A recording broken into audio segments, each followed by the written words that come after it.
พุทโธเมนาโถพระพุทธเจ้าเป็นที่พึ่งอันประเสริฐของข้าพเจ้าธัมโมเมนาโถพระธรรมเป็นที่พึ่งอันประเสริฐของข้าพเจ้าสังโฆเมนาโถพระสงฆ์เป็นที่พึ่งอันประเสริฐของข้าพเจ้ากราบพระพุทธเพื่อถึงปัญญากราบพระธรรมเพื่อถึงความจริงกราบพระสงฆ์เพื่อถึงความดีพระพุทธช่วยนำพระธรรมช่วยแต่งพระสงฆ์ช่วยแจ้งหมู่เฮาตั้นทั้งหลายคือแหล่งธรรมแต่ความดีขอความนอบน้อมของข้าพเจ้าจงมีแด่พระสัมมาสัมพุทธเจ้าผู้ตรัสรู้ชอบได้โดยพระองค์เองข้าพเจ้าระลึกถึงพระพุทธเจ้ากับทั้งพระธรรมและพระสงฆ์ว่าเป็นที่พึ่งกำจัดภัยได้จริงที่พึ่งอื่นของข้าพเจ้านั้นบ่มีพระพุทธพระธรรมพระสงฆ์เป็นที่พึ่งอันประเสริฐของข้าพเจ้าน้อมกราบถวายความเคารพนอบนบในเมตตาปรมีธรรมของพระเถรานุเถระครูบาอาจารย์ทุกท่านด้วยความเคารพอย่างสูงยิ่งครับขอธรรมสวัสดีความผาสุกทั้งความเจริญรุ่งเรืองในทางโลกและทางธรรม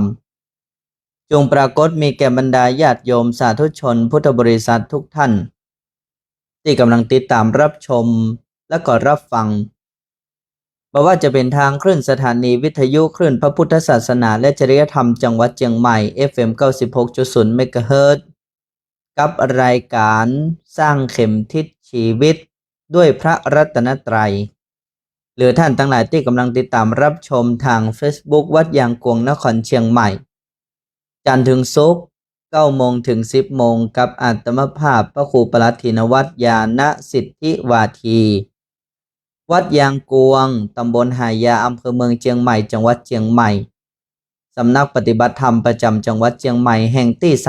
35ศูนย์เผยแผ่หลักธรรมพระราชทานธรรมนาวาวังนครพิงค์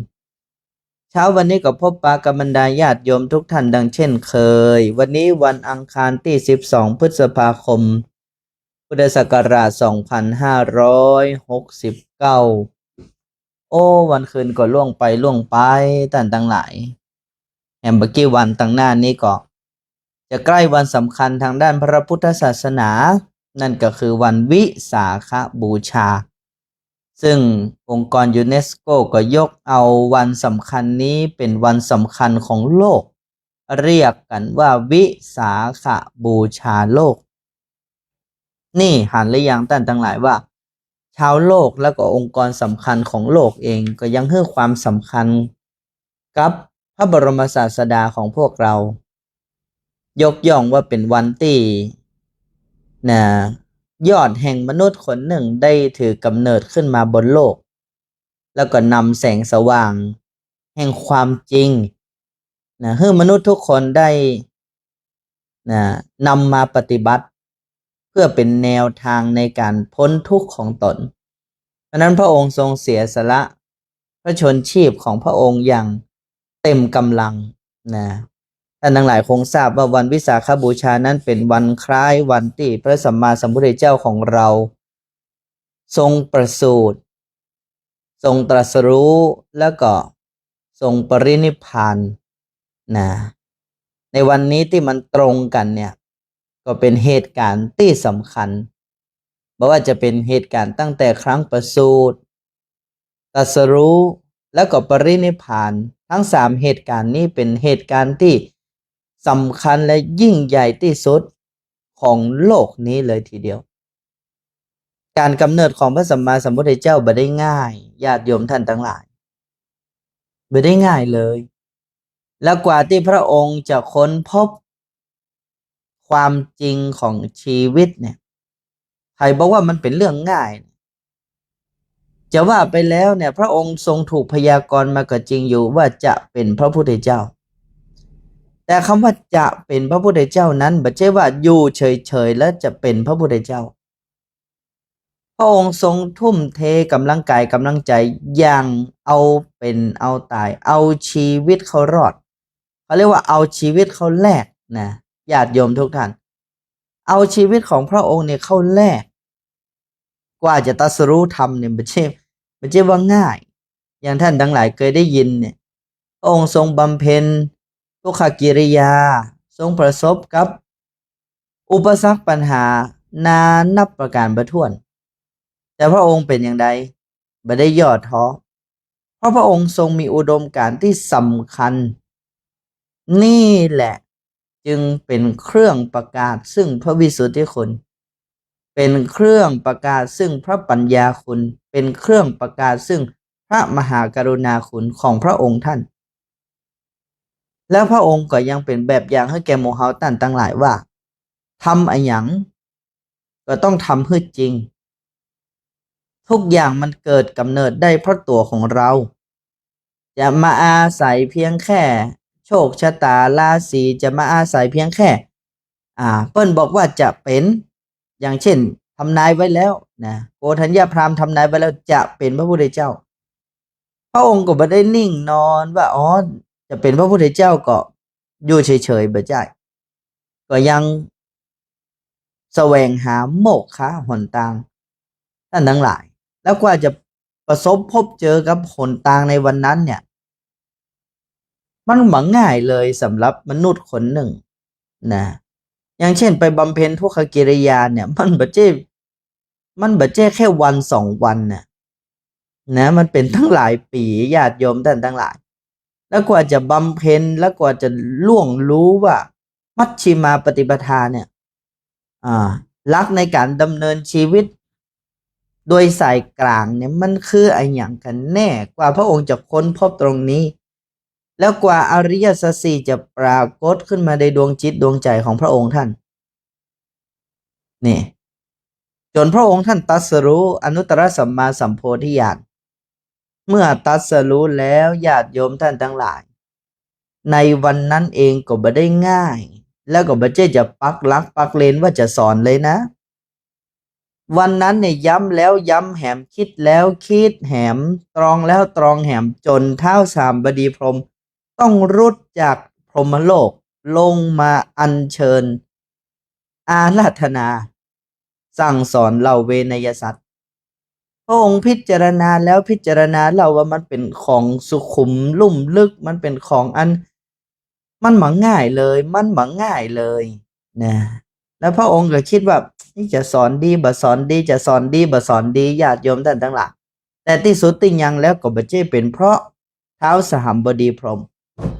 เท้าสหัมบดีพรหมเป็นเพียงแค่ส่วนหนึ่งในการอาราธนาแต่ที่สุดแล้วพระองค์ทรงมีน้ำพระทัยอันยิ่งใหญ่อยู่แล้วมีพระมหากรุณาธิคุณอันยิ่งอยู่แล้วที่จะสั่งสอนเวนยสัตว์ทั้งหลายทั้งปวงเพื่อได้รู้แนวทางเพราะฉะนั้นการเกิดขึ้นของพระองค์จนพระองค์ตรัสรู้และวาระสุดท้ายของชีวิตของพระองค์นั่นคือการปรินิพพานเนี่ยจึงเป็นเหตุการณ์สำคัญที่พวกเราทุกคนในฐานะมนุษย์อาตมาภาพอยากจะให้หมู่เฮาท่านทั้งหลายกลับมาใช้คำว่ามนุษย์ให้มาก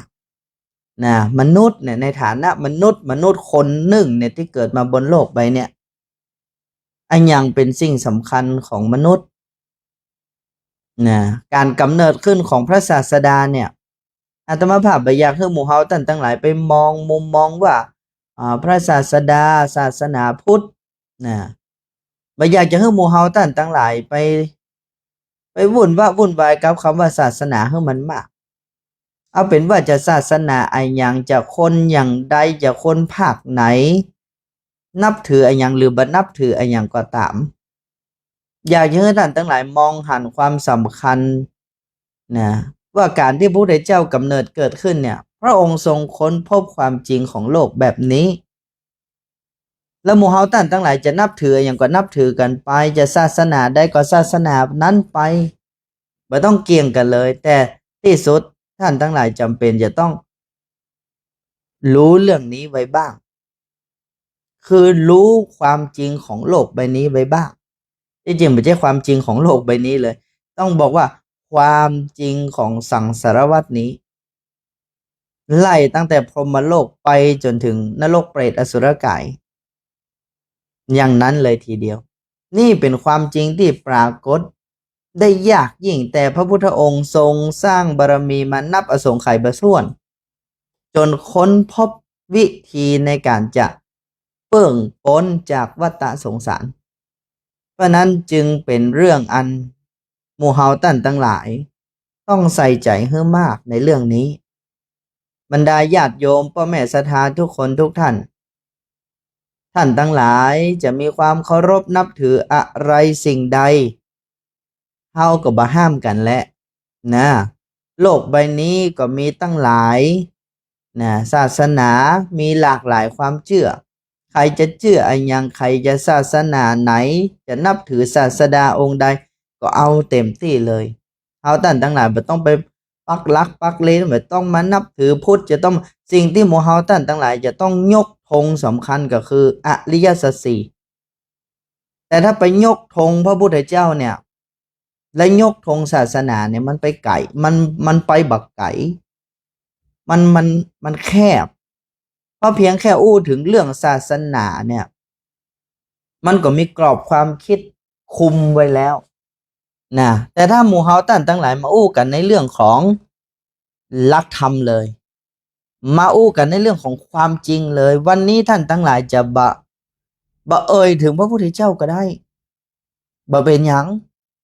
บะได้มีความผิดอย่างท่านจะบะเอ่ยถึงพระพุทธเจ้าก็ได้ท่านเอาไปช่วยกันพิสูจน์ว่าอริยสัจคือทุกข์สมุทัยนิโรธมรรคเนี่ยมันทำงานอย่างใดมันมีลักษณะเป็นอย่างใด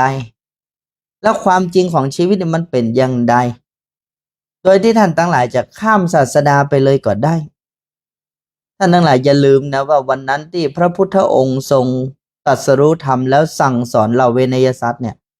พระองค์ก็ไม่ได้มาขอร้องให้ใครมาเชื่อในพระองค์นะบุคคลพูดถึงไตรสรณคมในวันนั้นเนี่ยพระอัญญาโกณทัญญะมีปัญญารู้แจ้งเห็นต่ออริยสัจนะท่านทั้งหลายพระอัญญาโกณทัญญะเนี่ยที่เข้าถึงมรรคผลในวันนั้นด้วยบทธรรมจักรปวัตตนสูตรเนี่ยท่านใคร่ควรพิจารณาไตรตรองธรรมที่พระพุทธเจ้าแสดงคืออริยสัจสี่ล่วงรู้และทำความเข้าใจอย่างแยบยลว่าทุกเหตุแห่งทุกทางดับทุกวิธีการดับทุกคืออย่างพอกระบวนการอริยสัจสี่นี้เข้าไปถึงหัวจิตหัวใจแล้วพระพุทธพระธรรมพระสงฆ์จึงแนบสนิทในใจมั่นคงบะเฟือนคอนเลยอย่างนี้เพราะฉะนั้นพระรัตนตรัยที่สำคัญคือพระรัตนตรัยภายในก่อนเอาท่านทั้งหลายยังบ่ต้องมาแย่งอู้กันเตอยิ่งช่วงนี้นะในสังคมของเรากำลังวิพากษ์วิจารณ์กันเรื่องศาสนากันไปในทิศต่างๆวิพากษ์วิจารณ์กันในเรื่องของศาสดานี้ดีเหลือศาสนาอย่าไปอย่างนั้นไม่ต้องไปเถียงไขนะใครอย่างใดก็จะมีแนวคิดอย่างใดท่านทั้งหลายนะอาตมาภาพมีหลักอย่างนี้ถ้าเคร่งต้องเคร่งที่ตนแต่ต้องผ่อนปรนที่ผู้อื่นโยมฟังแห่งกรรมหนึ่งนะถ้าเคร่งต้องเคร่งที่ตนนะเคร่งที่ตนแต่ต้องผ่อนปรนที่คนอื่นตรงนี้สำคัญมากถ้าหมู่เฮาบอกว่าเฮานับถือพระพุทธเจ้าเฮาฮักพระพุทธเจ้านะพระพุทธศาสนาของเฮาดีเนี่ยวิธีการที่ท่านทั้งหลายจะเชิดชูแล้วก็เผยแผ่เนี่ยบ่จะไปเชิดชูบอกคนอื่นว่าพระพุทธเจ้าดีอย่างนั้นพระพุทธเจ้าดีอย่างนี้ท่านทั้งหลายจะต้องเอาธรรมของพระพุทธเจ้าไปแสดงว่าอริยสัจที่พระองค์ทรงค้นพบเป็นอย่างนี้ท่านทั้งหลายหันว่าเป็นอย่างใดทุกข์เป็นอย่างนี้เหตุแห่งทุกข์เป็นอย่างนี้ทางดับทุกข์เป็นอย่างนี้วิธีการดับทุกข์เป็นอย่างนี้เพราะคนเข้าใจธรรมนั้นจึงเคารพพระพุทธเจ้าไม่ต้องอู้อย่างมากเลยญาติโยมท่านทั้งหลายแต่ทุกวันนี้เขาท่านทั้งหลายไปยกธงนะมันบ่ใช่ว่ามันผิดหรอกการที่จะเชิดชูพระสัมมาสัมพุทธเจ้าเป็นของอันเป็นอุดมมงคลอย่างยิ่งอยู่แล้วแต่ถ้าโดยการทูตโดยการเผยแพร่ยิ่งในยุคสังคมปัจจุบันนี้ที่มีหลากหลายวิถีความคิดเนี่ยจู่ๆท่านไปบอกว่าพระพุทธเจ้าเนี่ยเป็นยอดที่สุด มันยุ่งกัน มันยุ่งท่านจะต้องโยกพุทธประวัติแหมเยอะเลยทีเดียวแล้วกว่าถึงคนจะรู้พุทธประวัติทุกอย่างแล้วคนก็ยังบ่เชื่ออย่างเตื้อเพราะอย่างท่านทั้งหลายเพราะถึงรู้พุทธประวัติไปแล้วมันก็ไม่ได้ทำเมื่อเขานั้นพ้นทุกข์ได้เอาอย่างอี้ดีกว่าไหมเพื่อเขาหู้ทำที่พระพุทธเจ้าทรงตรัสรู้ก่อนเพื่อเขาหู้ก่อนว่าทุกข์ที่เกิดขึ้นเขาจะจัดการกับความทุกข์นั้นอย่างใดเมื่อเขาสามารถจัดการกับความทุกข์นั้นได้แล้วเชื่อเหลือเกินบรรดาญาติโยมทุกท่านเขาจะต้องตามหาบุคคลที่ค้นพบวิธีนี้อย่างแน่นอนและก็จะศรัทธาอย่างสุดจิตสุดใจนี่ต่างหากที่ต้องการนี่ต่างหากญาติโยมท่านทั้งหลายที่จะเป็นแกนการสำคัญของพระพุทธศาสนาจะมาเยียวยาพระพุทธเจ้าดีกว่าศาสดาอื่นอันนั้นก็ยังบ่ดีเต้าอันนี้มันบ่ใช่อันนั้นเป็นไปเพื่อสร้างศัตรูเป็นไปเพื่อสร้างสงครามจำให้ดีสงครามศาสนาเกิดขึ้นมาแล้วญาติโยมท่านทั้งหลายเพราะความเชื่อเนี่ยแหละเพราะการเหยียดหยามความเชื่อเพราะการบ่เคารพนะบ่ให้เกียรติต่อความเชื่อของกันและกันนี่แหละเป็นที่มาของหายนะ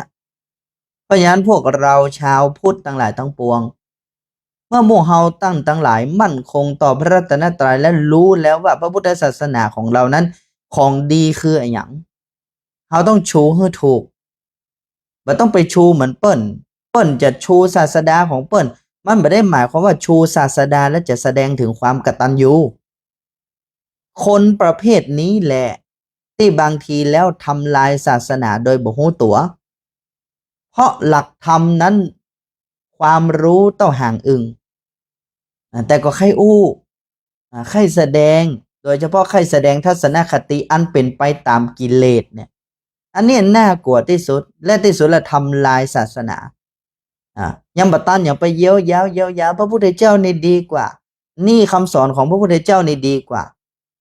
นะไปอ้างยังบ่ต้องไปอ้างอย่างอั้นท่านทั้งหลายเอาเพียงแค่ว่าพระพุทธเจ้าของเขาสอนเรื่องนี้มีปกติสอนเรื่องนี้เหตุเป็นอย่างนี้ผลเป็นอย่างนี้ผลที่เกิดขึ้นอย่างนี้เพราะไปสร้างเหตุอย่างนี้เอาอย่างอี้กันดีกว่า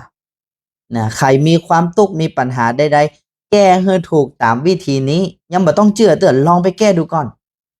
ถ้าแก้ได้แล้วแก้ได้สำเร็จท่านทั้งหลาย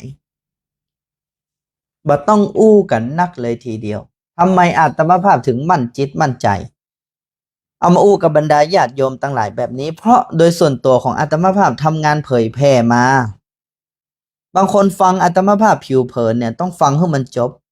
ถ้าฟังผิวเผินเนี่ยท่านทั้งหลายอาจจะมีความรู้สึกว่าอาตมาภาพนี่มีความอกตัญญูต่อมากอย่างมากต่อพระสัมมาสัมพุทธเจ้าที่จริงแล้วไม่ใช่เพราะพระองค์นั้นคือเขาถึงข้างในก่อนจะแสดงข้างนอกออกมาเนี่ย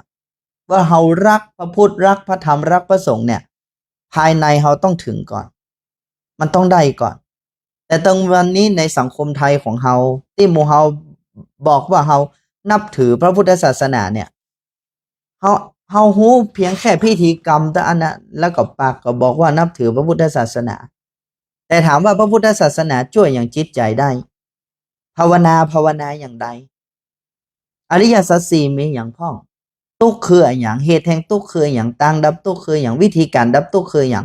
แปลงหน้าจ้อยบ่ฮู้เรื่องซักอย่างและจะเอาอย่างใดท่านทั้งหลายนี่เราต้องกลับมากันตรงนี้ก่อนตรงนี้ต่างหากที่เป็นเรื่องสำคัญใครจะเย้ยาวอะไรก็เรื่องของเปิ้นเถอะแต่หมู่เฮาท่านทั้งหลายต้องกลับมาตรงนี้ครั้นจะทำให้พระพุทธศาสนามั่นคงถาวรหมู่เฮาท่านทั้งหลายจะต้องเอาตัวเก่านั่นแหละเอาตัวเก่านี่แหละเป็นผู้พิสูจน์คำสอนของพุทธะกายวาจาใจของเฮามันเปลี่ยนไปได้อย่างใดอุปสรรคปัญหาหรือความทุกข์ที่ถาโถมในชีวิตและเราสามารถจัดการได้อย่างใดนี่แหละถึงเวลาที่ท่านทั้งหลายจะต้องเผยแผ่คำว่าเผยแผ่ที่แท้จริงก็คือนำธรรมนั้นมาปฏิบัติกับตัวเก่า จนมรรคผลนั้นเกิดขึ้นกับตัวเก่าและกายวาจาใจของตัวเก่าจะเปลี่ยนแปลงไปเองและความเปลี่ยนแปลงของกายวาจาใจในทิศทางที่ดีขึ้นนั้นนั่นแหละมันจะทำให้คนรอบข้างผู้คนครอบครัวสังคมหันแล้วก็จะเกิดความศรัทธาคำว่าศรัทธานี้คือศรัทธาในความจริงนำความจริงมาใช้กับตัวเก่าเพื่อเป็นประโยชน์กับตัวเก่านี่หมู่เฮาจะต้องตั้งธงให้มันถูกนะ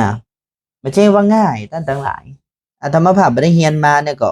บอกฮู้เรื่องหมดนี้ก็เพราะเฮียนมาจะบอกว่าโอ้อยากจะเผยแผ่พระพุทธศาสนาบ่เฮ้ยอยากบ่อยากให้ไผมาลบหลู่ดูหมิ่นพระพุทธศาสนาบ่อยากให้ไผมาลบหลู่ดูหมิ่นพระพุทธศาสนานี่นะมีวิธีเดียวเท่านั้นนะเอาธรรมของพระพุทธเจ้าไปใจเหียมีด้านนะทุกวันนี้ที่เปิ้นดูถูกดูหมิ่นพระพุทธศาสนาเพราะว่าเปิ้นหันบุคลากรของศาสนาว่ามันเป็นอย่างใดนะบุคลากรเป็นอย่างไรกำอู้นี่มันเลิศเลอเพอร์เฟกต์เหลือเกินแต่การกระทำมันตรงกันข้ามเข้าหอมเข้าหูไหนก็บ่ฮู้และอันนี้มันจะไปเผยแผ่อย่างใดญาติโยมท่านทั้งหลายอย่างนี้เพราะฉะนั้นอันนี้นะมันเป็นเรื่องที่หมู่เฮาท่านทั้งหลายในฐานะชาวพุทธจะต้องมาทำความเข้าใจและที่จริงมันต้องมีอย่างนักอกนักใจมากพระพุทธเจ้าของเฮาพระองค์ก็บ่ได้บังคับนะว่าจะต้องมาเชื่อพระไตรปิฎกจะต้องมาทำตอบพระไตรปิฎกพระไตรปิฎกใครบ่เชื่อจะเป็นบาปใครเชื่อจะเป็นบุญบ่มีท่านทั้งหลายบ่มีแต่ผู้รู้กับผู้ไม่รู้แค่นั้นในพระศาสนานี้บ่มีผู้ผิดผู้ถูกใดๆมีแต่ผู้รู้และไม่รู้แต่คำว่ารู้หรือไม่รู้นั้นก็ต้องยอมรับผลแห่งการกระทำนั้นด้วยถ้ารู้แล้วผลจะเป็นอย่างใดถ้าบ่รู้ผลจะเป็นอย่างใดก็ต้องตอบสนองกันอย่างนั้นตรงไปตรงมาบ่ผิดเพี้ยนนี่คือสิ่งที่พุทธองค์นำมาบอกแก่หมู่เฮาท่านทั้งหลายแล้วก็พระองค์ก็ทรงมีปฏิปทาครั้นว่าวันนี้วินาทีนี้ถ้าพระสัมมาสัมพุทธเจ้ายังมีพระชนชีพอยู่พระองค์ก็จะนำหมู่เฮาท่านทั้งหลายทำอย่างนี้แหละในครั้งพุทธกาลนี่มีตอนนั้นเนี่ยโอ้ชาวประชาเนี่ยบ่ฮื้อการต้อนรับพระพุทธเจ้าและสงฆ์สาวกท่านทั้งหลายลองคิดพอได้ว่าพระเจ้าเฮาปะอะหยังมาพ้องถ้าท่านทั้งหลายบอกว่าชีวิตของท่านในการเผยแพร่ท่านมีอุปสรรคนี่นะท่านเห็นดูพระพุทธเจ้าเป็นแบบอย่างแต่ว่าพระพุทธเจ้ามีอุปสรรคมากเลยนี้เยอะมหาศาลจนพระอานนท์ทูลบอกว่าเขาย้ายเมืองเถอะเมืองนี้เขาโปรดบ่ได้ละพุทธองค์ก็ย้ายก็ต้องย้ายไปตลอดย้ายก็ต้องย้ายไปตลอดเฮาไม่ย้ายอยู่ที่นี่ทำให้หันทำให้กระจ่างเวลาจะเป็นเครื่องพิสูจน์ทุกอย่างความจริงก็คือความจริงมันจะเป็นเท็จไปบ่ได้และทุกคนมันอยู่กับความจริงอยู่แล้วนี่คือวิริยะอุตสาหะอุดมการณ์ที่มั่นคงอาตมาภาพประทับใจที่สุดพระพุทธเจ้าในชีวิตนี้นี่หลายต่อหลายอย่างที่ทำงานมานี่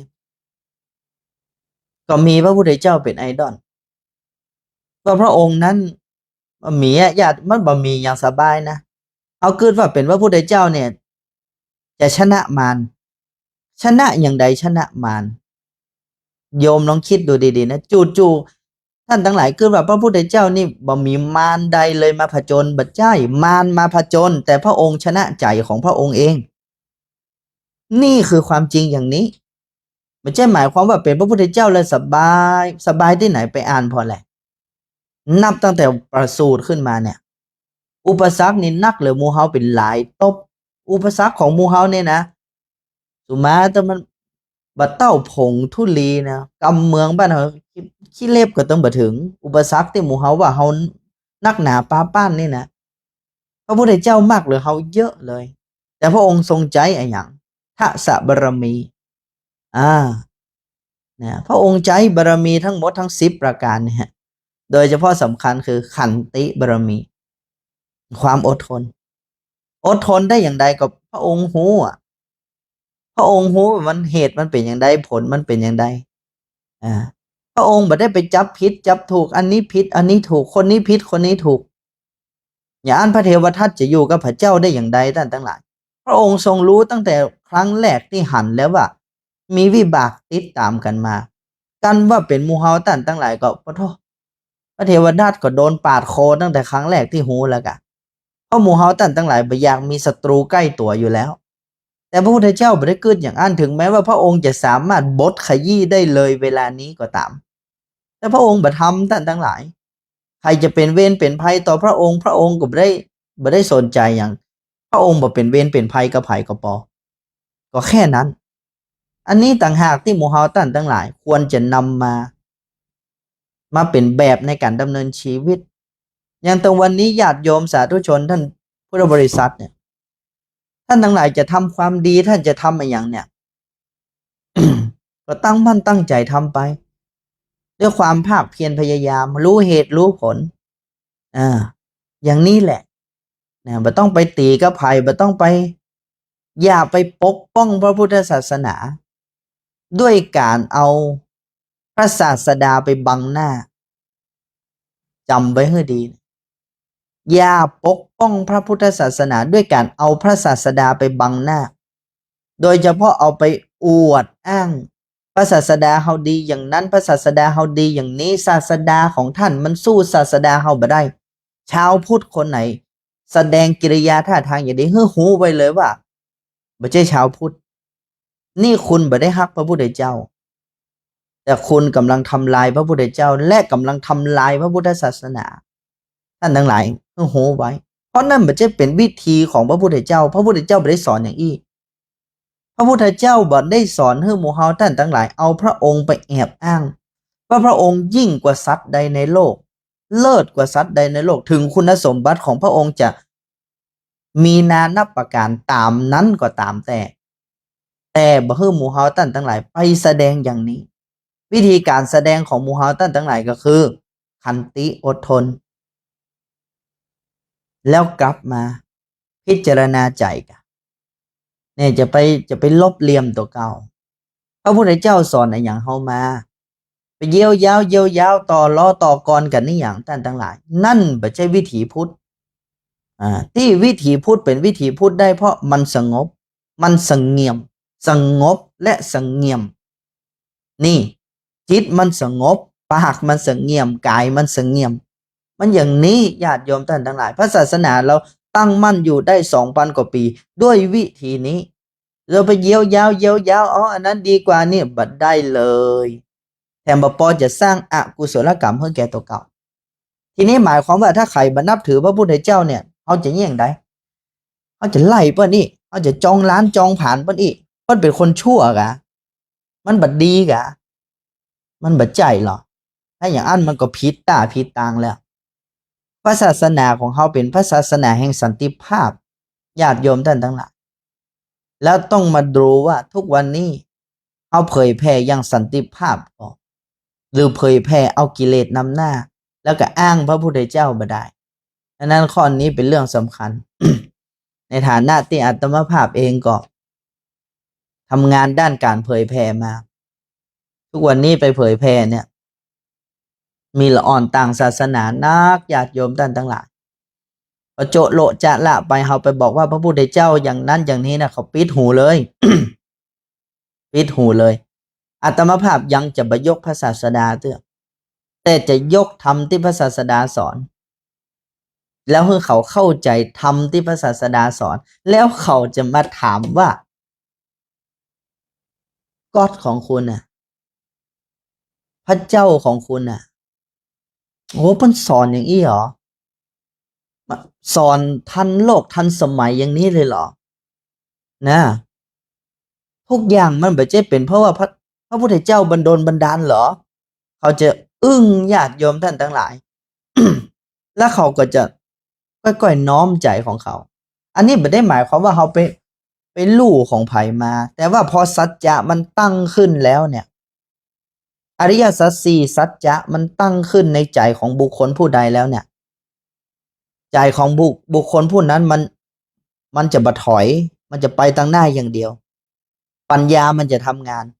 และทีนี้มันก็จะรู้แล้วว่าอันอย่างควรเชื่ออันอย่างบ่ควรเชื่อเพราะเหตุและผลมันทำงานไปแล้วโดยสถิติที่อาตมาภาพเผยแผ่ทำมานี่บอกว่าจะในกลุ่มเยาวชนหรือกลุ่มอะไรอย่างก็ตามแม้แต่ทันทสถานหญิงเชียงใหม่เนี่ยซึ่งมันไม่ใช่มีเพียงแค่ชาวพุทธท่านทั้งหลายเข้าใจก่อนหลากหลายศาสนาก็อยู่ในหัน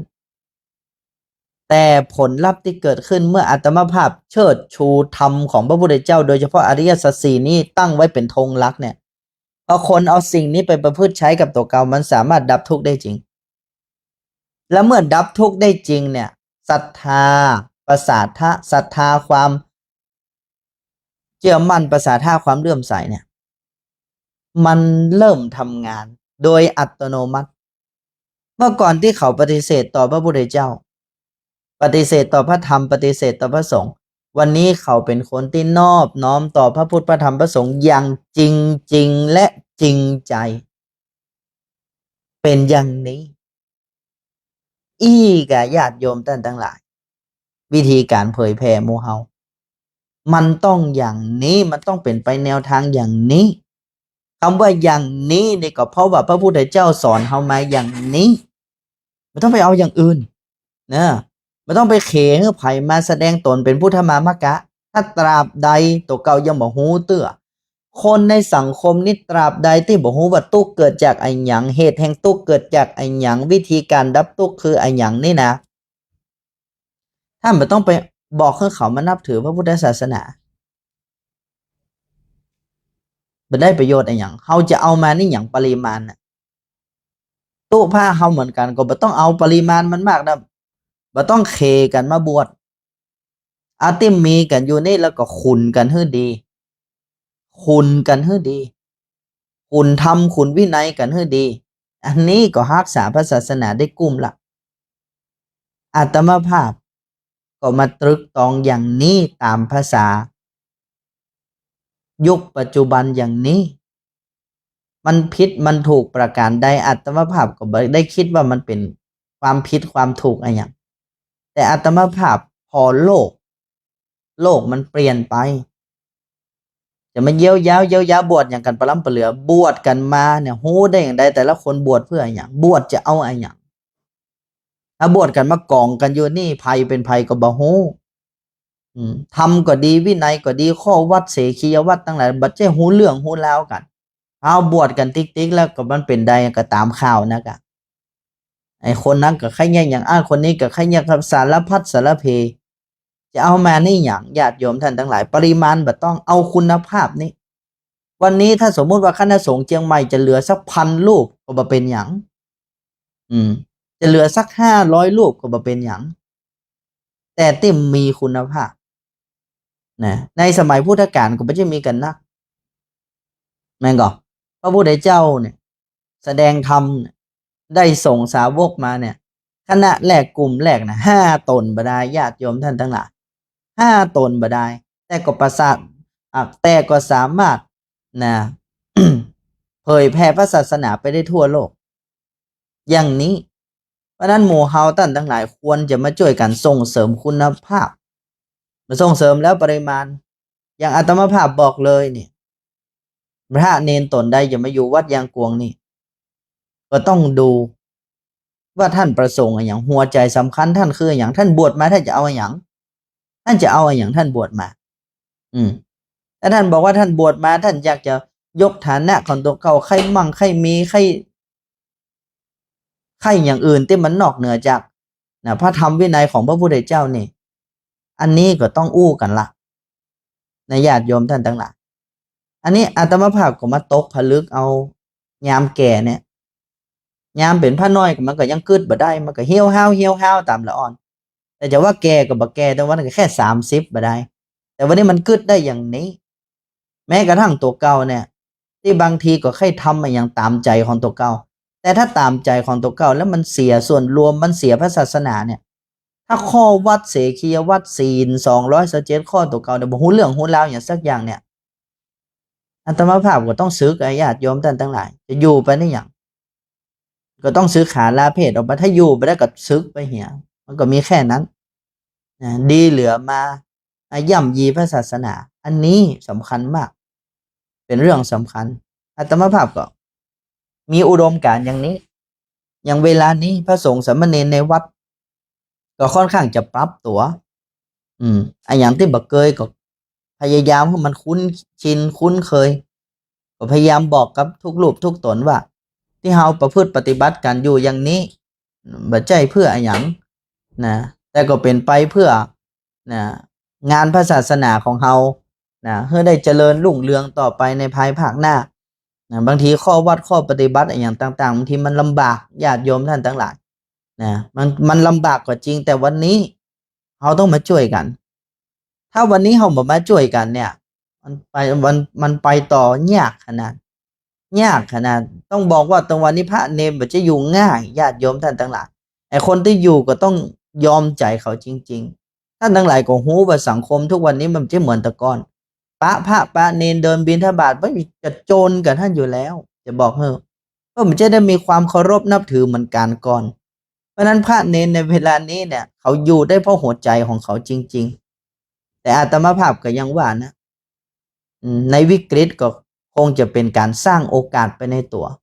เพราะมันมีวิกฤตอย่างนี้อาตมาภาพก็บอกหมู่เฮาอยู่กันอย่างเนี้ยอยู่ในภาวะวิกฤตอย่างเนี้ยก็พลิกวิกฤตให้มันเป็นโอกาสก็บ่เป็นหยังว่ามันอยู่ยากเปิ้นจ้องเปิ้นมองเปิ้นพยายามแล้วเฮารู้สึกว่าบีบคั้นรู้สึกว่ามันอยู่ยากบ่เป็นหยังก็เฮาก็อยู่อย่างที่พระพุทธเจ้าสอนเฮาอยู่อย่างใดก็อยู่อย่างนั้นแหละเพราะฉะนั้นธรรมย่อมรักษาผู้ประพฤติธรรมเว้นไว้เสียแต่บ่ประพฤติธรรมถ้าบ่ประพฤติธรรมก็มันก็อยู่บ่ได้ก็มีแค่นั้นเพราะนั้นอาตมาภาพก็เปิดใจอู้พระอู้เนรแล้วอย่างอี้อยู่ได้ก็ถ้าเฮามาช่วยกันอย่างเงี้ยทำอย่างเนี้ยเฮาจะอยู่ได้ก็มันอาจจะเคร่งขึ้นมาแหมหน่อยอาจจะต้องมันบ่ใช่ว่าเคร่งหรือบ่เคร่งนะคนบัดเดี๋ยวนี้มันอ่านหนังสือถ้าลูกเขาบ่ฮู้ศีลของตัวเก่าแล้วเปิ้นฮู้นักเลยตัวเก่าเนี่ยมันขายขี้หน้าแล้วโอ้โหบ่ต้องถามนะคนอวดลวกแหมเยอะแยะหาประมาณบ่ได้แล้วถ้าเธอนั้นบ่มีความรู้ตรงนี้เป็นพื้นฐานในการดำเนินชีวิตเนี่ยเธอก็อยู่ยากแน่เพราะก็อู้กันตรงๆกันอย่างนี้ก็เป็นว่าถ้าใครอยู่ได้ก็อยู่ถ้าอยู่บ่ได้ก็ว่ากันแต่อาตมาภาพก็ปลื้มใจว่าพระเนนก็อยู่ได้ก็อยู่กันได้ก็สามารถประพฤติปฏิบัติอยู่ได้วันไหนมีฉันบ่มีฉันเฮาก็รู้สึกว่าบ่ได้เป็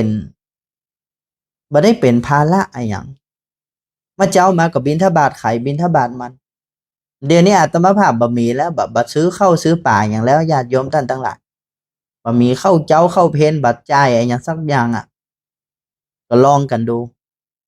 ลองดูแล้วว่าบาตรที่พระพุทธเจ้าให้มาเนี่ยมันบ่ได้กะมันจะบ่อิ่มกะมันเป็นอย่างใดได้อันใดก็ฉันอันนั้นน่ะเอาลองมากลับมาหาความความจริงเนี่ยกลับมาหาสิ่งที่มันจะต้องเป็นอย่างนั้น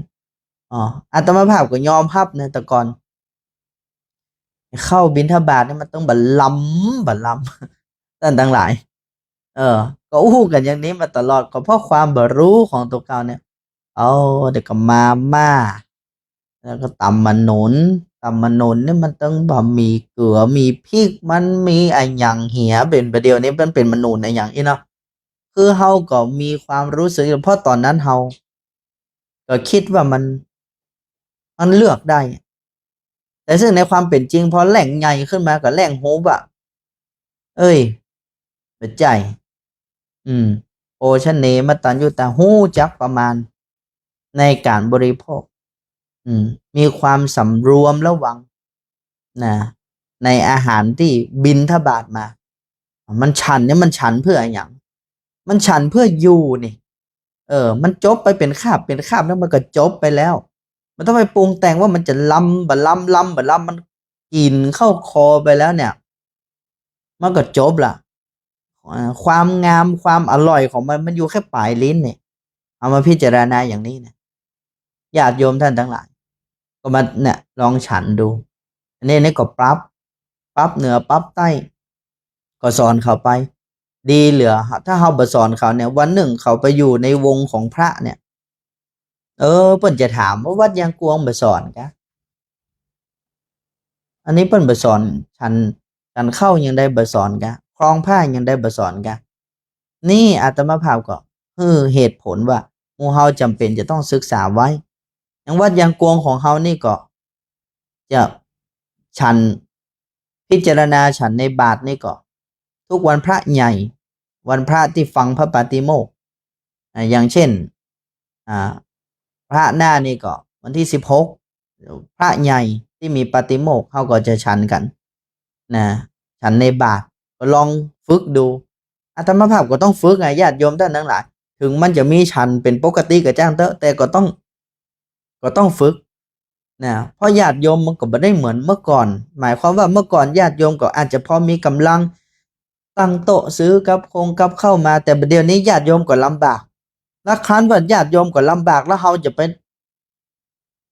ปติดความสะดวกสบายนี่มันก็จะเป็นบุคคลผู้เลี้ยงยากไปแหมถ้าเกิดเรามาทำตัวเก่าให้เป็นบุคคลเลี้ยงง่ายซึ่งอันเนี้ยแม้แต่พระสัมมาสัมพุทธเจ้าก็มีปฏิปทาประพฤติอย่างเนี้ยถ้าบอกว่าฉันเข้าในบาทมันบะล้ำเนี่ยมันก็ต้องพิจารณาแล้วว่าพระเจ้าเฮาเนี่ยตลอดพระชนชีพก็ฉันเข้าในบาทมาตลอดแล้วเฮาจะมาฉันเข้าในบาทบ่ได้เนี่ยก็ต้องทบทวนตัวเก่าละอันตามภาพก็ลองเดือนหนึ่งเขาก็จะลองทบทวนเนี่ยลองมาดูลองฉันในบาทลองพิจารณาลองอยู่ง่ายๆตอนเช้ากับบิณฑบาตได้อาหารบิณฑบาตก็เก็บครั้นจะฉันเพลเนี่ยโดยปกติแล้วเนี่ย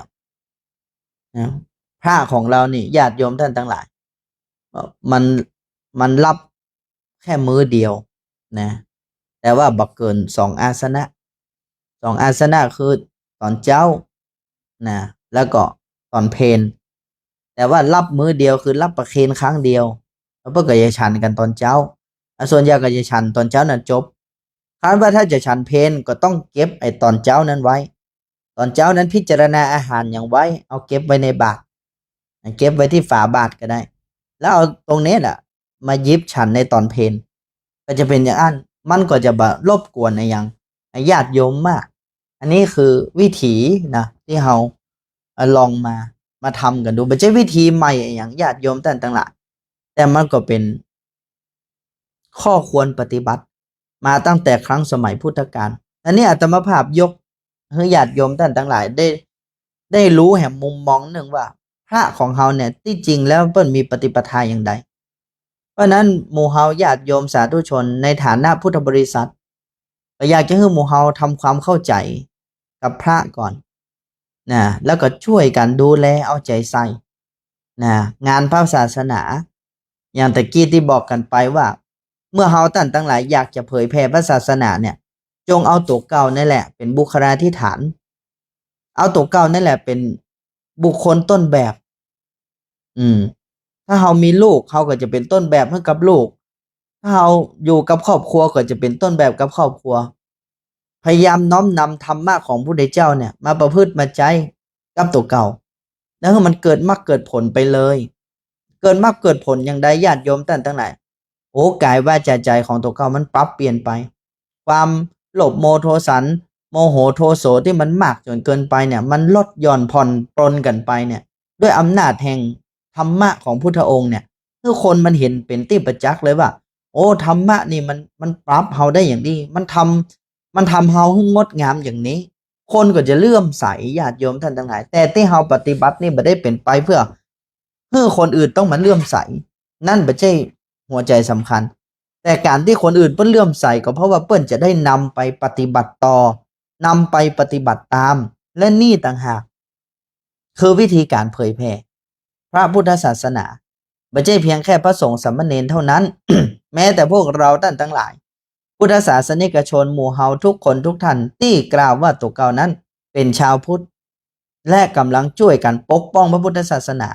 เผยแผ่พระพุทธศาสนาวิธีการปกป้องและเผยแผ่พระพุทธศาสนาคือยำเกรงต่อพระธรรมวินัยของพระพุทธเจ้าตรงนี้ต่างหากคือตัวปกป้องของแท้ น้อมนำธรรมะของพระพุทธเจ้ามาสู่จิตสู่ใจนี่ต่างหากคือการเผยแผ่พระพุทธศาสนาของแท้อย่างมูฮัมหมัดทั้งหลายอาจจะสร้างวาทกรรมกันงดงามมากมายพระพุทธศาสนาเลอเลิศอย่างนั้นดีอย่างนั้นประเสริฐอย่างนี้ แต่สิ่งที่หันกันอยู่มันเป็นเช่นนั้นก่อนในสังคมเฮาหันเช่นนั้นก่อนเพราะฉะนั้นหมู่เฮาตันทั้งหลายต้องมาตอบโจทย์ให้ถูกตอบโจทย์ให้ถูกต้องช่วยกันเฮาเป็นพุทธบริษัทเนี่ยโยมเฮาบริษัทเดียวกันนะเพราะฉะนั้นจะไปให้บริษัทเฮาเจ๊งนะญาติโยมท่านทั้งหลายเออจะไม่ให้บริษัทตกเขาเจ๊งนะแล้วบริษัทนี้ไม่ใช่บริหารเพียงแค่พระสงฆ์สามเณรอุบาสกอุบาสิกาคือญาติโยมทุกคนทุกท่านเนี่ยทั้งชายทั้งหญิงเนี่ยท่านทั้งหลายเป็นส่วนสำคัญในบริษัทนี้ด้วยเพราะนั้นหมู่เฮาท่านทั้งหลายจะมาปล่อยให้เป็นหน้าที่ของพระของวัดอย่างเดียวเนี่ยบ่ถูกเราต้องมาช่วยกันขับเคลื่อนพุทธบริษัทช่วยกันสร้างวัฒนธรรมการดำเนินชีวิตด้วยอริยสัจสี่เขาต้องร่วมแรงร่วมใจกันขยายองค์ความรู้ในอริยสัจเนี่ยเพิ่มมากถึงมากถึงมากที่สุดแล้ววิธีการขยายก็คือนำมาใช้ให้มากให้มากถึงมากที่สุดย้ำๆซ้ำๆกับตัวเองญาติโยมทุกท่านอารมณ์ใดเกิดขึ้นหูอารมณ์นั้นไม่กระทำตอบต่ออารมณ์นั้นอดทนดูอารมณ์นั้นจนเห็นอารมณ์นั้นดับไปวิธีอย่างนี้แหละคือการที่มุฮัมมัดทั้งหลายปฏิบัติธรรมปฏิบัติธรรมนี่ชื่อว่าปฏิบัติธรรมเนี่ยญาติโยมหลายคนอาจจะคิดว่ามันเป็นพิธีกรรมพิธีการอะไรอย่างมากมายมีขั้นตอนอย่างมากมายในการปฏิบัติธรรมที่จริงมันมีอย่างมันรวมอยู่ที่เดียวเท่านั้นนะคำว่าปฏิบัติธรรมเนี่ยก็คือรู้จักธรรมชาติเข้าใจธรรมชาติที่ไม่ฝืนธรรมชาตินั่นเนี่ยปฏิบัติธรรมเข้าใจธรรมชาติบ่ฝืนธรรมชาติถ้าฝืนธรรมชาตินี่ไม่ใช่ปฏิบัติธรรมคำว่าปฏิบัติก็กรรมมันก็ต้องแปลตายตัวก็คือปฏิบัติก็คือกระทำในสิ่งนั้นกระทำถูกต่อธรรมชาติธรรมะในธรรมชาติธรรมชาติมีอย่างอ่าขันธ์ห้าเนี่ยธรรมชาติอ่าโลกเนี่ยญาติโยมท่านทั้งหลายที่บอกว่านะรู้นะโลกวิทูเนี่ยมันแจ้งในโลกแจ้งอย่างใดในโลกในโลกนี้มันยังไม่ใช่ว่าแจ้งโลกนี้มันมีอย่างมีแผ่นดินมีน้ำมีพระอาทิตย์มีพระจันทร์มีเมฆมีต้นไม้มีสิงสารสัตว์อันนั้นยังไม่ใช่ว่าแจ้งในโลกคำว่าแจ้งโลกเนี่ยโลกกธาตุก็คือธาตุสี่ขันธ์ห้าของเขาเนี่ยแจ้งในโลกรู้จักตัวเก่าขันธ์ห้าทำงานอย่างใดรูปเวทนาสัญญาสังขารวิญญาณที่ทำงานรวมกันเป็นกลุ่มเป็นก้อนเป็นอันหนึ่งอันเดียวกันสรุปเป็นอารมณ์ที่อาตมาภาพคือหมู่เฮาตั้นทั้งหลายดูอารมณ์ก็คือหูจักขันธ์ห้าตัวเก่าหนึ่งอารมณ์เนี่ยที่เกิดขึ้นเนี่ยเพราะขันธ์ห้าปรุงกันทั้งสิ้นทั้งปวงมันเป็นเหตุเป็นปัจจัยที่ประกอบรวมกันทั้งสิ้นทั้งปวงเป็นหนึ่งอารมณ์เพราะฉะนั้นท่านทั้งหลายไม่ต้องไปเสียเวลาดูอย่างอื่นก็ดูอารมณ์ที่เกิดขึ้นเรียนรู้อารมณ์ที่เกิดขึ้นไม่กระทำต่ออารมณ์ที่เกิดขึ้นอดทนนี่ขันตินี่สำคัญนะขันติกับปัญญาเนี่ยสำคัญมากอดทนด้วยที่ประกอบกับความรู้ด้วยคือตั้งใจจะทำมาวิจัยตั้งใจที่จะวิจัย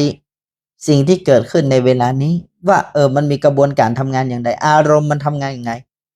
ตืดขึ้นมาอดทนดูมันบักกระทำตอบต่อมันจนมันค่อยๆดับลงไปนี่แหละเรียกว่าดูเกิดดับดูอารมณ์เกิดดับไปดูอย่างนี้และดูอย่างนี้เนี่ยมีอานุภาพมากถือว่าเป็นการเจริญอริยมรรคเราพระโยคาวจรทั้งหลายทั้งปวงก็ถือปฏิบัติอย่างนี้กันมาโดยตลอดที่เข้ามรรคผลพระนิพพานได้บ่ได้เนี่ยเอาตรงนี้เป็นเกณฑ์เพราะมันเห็นอารมณ์ของตัวเก้ามันก็แจ้งทุกอย่างเนี่ยตัณหาก็มีในหัน ถ้าหันตัณหาก็หันนิพพานเนี่ยญาติโยมท่านทั้งหลายธรรมจักรกับปวัตตนเปิดก็แสดงไว้แล้วตัณหาที่ดับภัยก็นั่นแหละนิพพานที่เกิดขึ้นอันนิพพานแบบนิพพานนี่ก็ไม่ได้ไปอยู่ไหนไม่ได้ไปอยู่ฟากฟ้าแผ่นดินที่ไหนก็อยู่ในจิตในใจของพวกเรานี่แหละหันขันธ์ห้ามันชัดเจนก็อย่างนี้วิธีการมันต้องไปตั้งท่าตั้งทางอย่างมันมากถ้าตั้งท่าตั้งทางมากแต่บ่หูอารมณ์ของตัวเก่าเนี่ยมันจะไปหูเรื่องหูราวอย่างญาติโยมท่านทั้งหลายเพราะฉะนั้นตรงนี้เป็นจุดสำคัญยิ่งถ้าหมู่เฮาท่านทั้งหลายช่วยกันแผ่ขยายวิชานี้นะขยายกันออกไปโดยเฉพาะปฏิบัติประพฤติต่อตัวเก่านี่นะท่านทั้งหลายก็จะหู้กับตัวเก่าเองนะหู้กับตัวเก่าเองมันก็เย็นนะอยู่กับไผมันก็เย็นกับคนนั้นมันไม่ได้อยู่ดูยากญาติโยมท่านทั้งหลายไม่ได้ดูยากทำบ่ทำเนี่ยมันไม่ใช่ว่าบ่ใช่ของบ่ฮู้มันฮู้กันอย่างมันจะบ่ฮู้อ่าคนทำเนี่ยมันก็ต้องฮู้ว่ามันจะเย็นอย่างใดอยู่ที่ตุกข์ก็ได้อยู่ที่สุขก็ได้มันจะอยู่ที่ใดแต่ไปอยู่ในคอกมันก็มีความสุขจะอยู่ในวังมันบ่มีความสุขน่ะถ้าบ่ฮู้เรื่องนี้อยู่ในวังก็ต้องบ่ม่วนน่ะอยู่ในวัดก็ต้องบ่ม่วนอันนี้